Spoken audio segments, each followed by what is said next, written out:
Good morning, everyone, and good morning to Bermuda.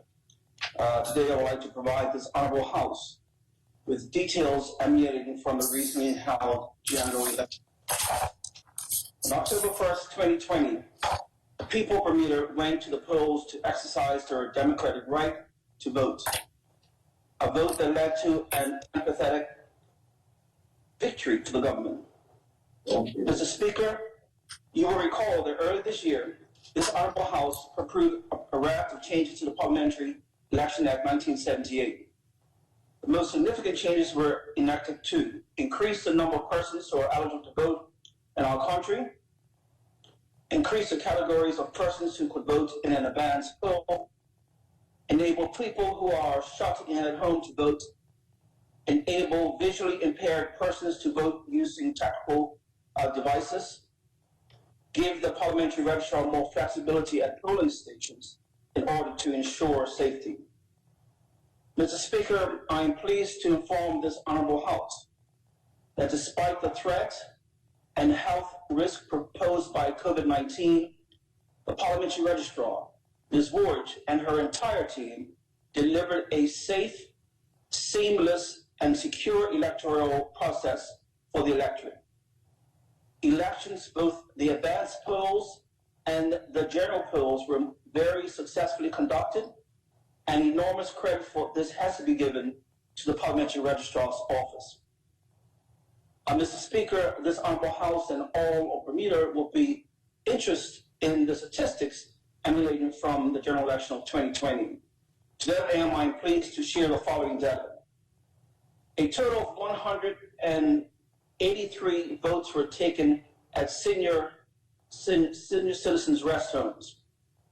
15 votes were taken at the King Edward Memorial Hospital. 10 visually impaired voters used the newly implemented tactile devices to assist them in the voting process. 131 individuals voted from their home. Mr. Speaker, a total of 25,760 persons voted in the general election of 2020. Of these, a total of 4,411 persons voted in the advanced polls. Put another way, 17% of those who voted did so in the advanced polls. The number of voters in the advanced poll for each constituency are as follows, Mr. Speaker. Constituency number 1, 80. Constituency number 2, 112. Constituency number 3, 83. Constituency 4, 161. Constituency 5, 200. Constituency 6, 209. Constituency 7, 169. Constituency 8, 143. Constituency 9, 127. Constituency 10, 190. Constituency 11, 164. Constituency 12, 135. Constituency 13, 145. Constituency 14, 148. Constituency 15, 126. Constituency 18, 105. Constituency 19, 125. Constituency 20, 121. Constituency 21, 83. Constituency 22, 94. Constituency 23, 120.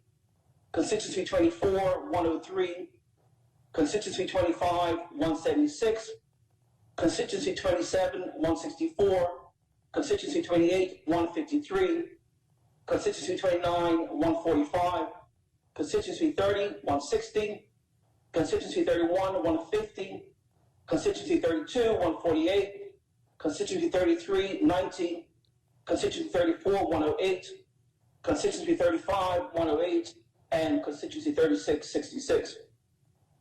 Mr. Speaker, additional detailed data for the general election 2020 as well. Mr. Speaker, general elections require an enormous amount of planning, preparation, and execution. They also require a small army of workers to ensure a smooth and secure voting process, not only on the actual polling day, but also for advanced polls, voting at rest homes and voting at private residences.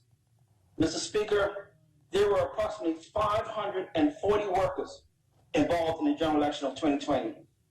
These are broken down as follows: 17 returning officers, 202 presiding officers, 140 police officers who provided security at polling stations and escorts for ballot boxes, 40 works engineering staff for setup and breakdown of polling stations, 78 private security firm staff to deliver and collect ballots and supplies from polling stations, assisting with administering hand sanitizer at polling stations, and 10 Red Cross volunteers. To all of these individuals, I want to express my sincere thanks for the contribution and efforts to ensuring a well-run and safe election. Mr. Speaker, the cost of the general election 2020 was $692,698. This compares to $759,511 spent in the general election of 2017. Mr. Speaker, you'll recall the former leader of the OBA, the Honorable Craig Kemner, said that quite, and I quote, "It is an insult that the Premier would contrive to underestimate our collective intelligence by trying to convince us that he's calling $1 million election to save the country money." Honorable Member Kemner also said on COVID cases reached double figures again. The Premier was asking us to jeopardize our health. Mr. Speaker, let me inform this Honorable House that not only did the government through the Parliamentary Registrar Office keep its citizens safe by taking meticulous precautionary measures during the election, it did not spend $1 million in doing so. Mr. Speaker, the government spent approximately $60,000 less than the former government did when they held the election in 2017. Mr. Speaker, it was because of our good stewardship and leadership that the government achieved a whopping majority of 30-6, a massive 20% increase and the largest marginal victory in our political history. Mr. Speaker, I have already mentioned the amount of work involved in this election. I've also stated it was extremely organized and effectively run. I therefore wish to add my wishes and congratulations to Ms. Ward and the entire team at the Parliamentary Registrar's Office for the sterling work that they did in this election. The delivery of a well-organized and incident-free election is a testament to the exceptional job that they all did at the Parliamentary Registrar's Office, and I'm grateful for their outstanding work to our country. Thank you, Mr. Speaker.